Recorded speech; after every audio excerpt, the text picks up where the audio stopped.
বাংলাদেশের মানুষ তাকিয়ে আছে একটা নির্বাচনের জন্য এবং আমরা এটা বিশ্বাস করি যে এই সরকার আমাদের সরকার, এই সরকার আমাদের আন্দোলনের সরকার। বাংলাদেশে গত 16-17 বছর বাংলাদেশে যে কোনো নির্বাচন হয়নি। 2014 সাল থেকে বাংলাদেশের মানুষ ভোট দিতে পারেনি এবং এই প্র্যাকটিসটার কারণে 2014 থেকে যে আওয়ামী স্বৈরশাসক ছিল ওনারা যে পিক অ্যান্ড চুজ করে রাজনৈতিক নেতৃবৃন্দ, সেটা শুধুমাত্র এমপি হিসেবে না, উপজেলা থেকে আরম্ভ করে ইউনিয়ন পর্যায় থেকে আরম্ভ করে সব জায়গায় গিয়েছে।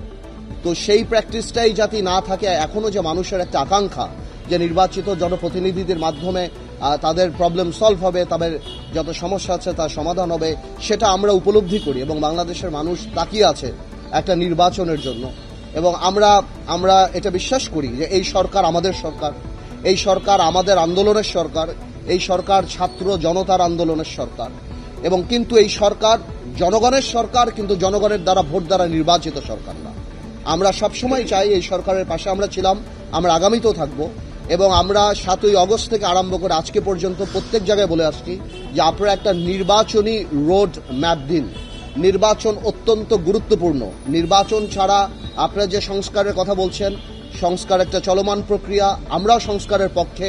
তবে এটাও বাস্তব যে সংস্কার আপনারা করেন, কিন্তু বড় সংস্কার করতে হলে জনগণের ম্যান্ডেট ছাড়া সেই সংস্কার যদি হয় তাহলে সেই সংস্কার খুব কঠিন হবে না, খুব শক্তভাবে থাকবে না। আমরা আগেও বলেছি, এখনো বলেছি যে আমাদের সাথে একটা চার্টার হতে পারে, সনদ হতে পারে, একটা সাইন হতে পারে। বড় বড় সংস্কার এই বড় রাজনৈতিক দলগুলি আপাতত দিয়ে দিয়েছে। যেগুলি সংস্কার শর্টকাট করে যেগুলি একমত হয়েছে সেগুলি নিয়ে একটা সনদ করাই যেতে পারে, সবাই সাইন করতে পারে এবং তারপরে এগিয়ে যেতে পারে। কারণ জনসম্পৃক্ত কোনো সংস্কার আগামী সরকার যদি ছুড়ে ফেলে দেয় তাহলে জনগণ তাকে প্রত্যাখ্যান করবে। কিন্তু জনকল্যাণমুখী সংস্কার থাকবে কি থাকবে না অবশ্যই আগামী সরকার দেখবে, এবং জনগণের সরকার হয়ে থাকলেন সেটা অবশ্যই মানুষ সেটাকে রেসপেক্ট করবে। কিন্তু সংস্কারের নাম বলে নির্বাচনকে যদি পেছানো যায় এবং একটা সরকার, একটা দায়িত্বশীল সরকার যখন বলে ডিসেম্বর থেকে জুনের মধ্যে নির্বাচন হবে, এই ধরনের আনসার্টেনিটি থেকে দেশকে কোনোদিনও একটা সরকার ঠেলে দিতে পারে না। একটা নির্বাচনী রোডম্যাপ কংক্রিট থাকতে হবে। দেখুন, আমরা এই সরকারকে আনার জন্য জেলে গিয়েছি, জুলুম সহ্য করেছি, নির্বাচন বয়কট করেছি, রাজপথে সব জায়গায় আমরা ছিলাম। আমরা কোনোভাবেও চাই না এই সরকার ফেল করুক। আমরা চাই জনগণের ইচ্ছা প্রতিফলিত হোক, এই সরকার সংস্কার করুক, যেটার পাঠ আমরা। কিন্তু এমন কোনো সংস্কারের জন্য যেন কালক্ষেপণ না হয়, যাতে করে এই দেশের মানুষ চিন্তা করা আরম্ভ করে যে আমরা কি আবার নির্বাচন কবে হবে, আদৌ হবে কিনা, এই ধরনের প্রশ্ন আসে।